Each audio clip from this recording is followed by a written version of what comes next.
Cybersecurity is an ever-evolving field, and threat intelligence is an essential component in ensuring the protection of assets from malicious attacks. One powerful tool used in threat intelligence is the Pyramid of Pain, introduced by David Bianco. This tool provides a visual representation of the difficulties a threat actor would face in carrying out their malicious activities. The Pyramid of Pain consists of several levels of monitoring and analysis, with each level making it more challenging for the attacker to bypass security measures.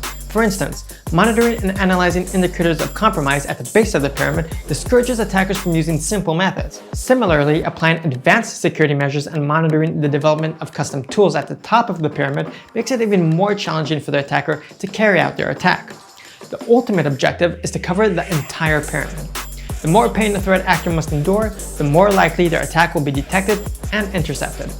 So how can we take advantage of the Pyramid of Pain in the open source ecosystem? Well, one advanced security solution defenders can use to stop supply chain attackers is monitoring open source packages for known malware structures in the snippets of code. This type of monitoring provides a comprehensive and proactive approach to threat intelligence and enables organizations to quickly identify instances of malware, even if they have been modified before they can cause significant harm. As an example, let's consider the recent WASP malware, which has been a recent concern in the cybersecurity community. By monitoring for the WASP's known structure in open source packages, it allows the open source community to detect and respond to instances of the malware, even if its indicators of compromise have changed, such as the IP address. This type of monitoring not only helps catch copycats of the WASP malware, but helps organizations stay ahead of the game in their threat intelligence efforts. One effective method of quickly identifying instances of malware is by using Yara rules.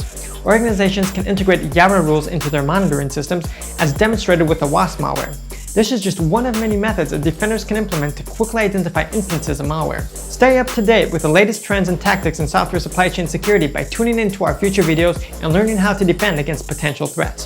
Thank you for watching, stay safe, and see you next time.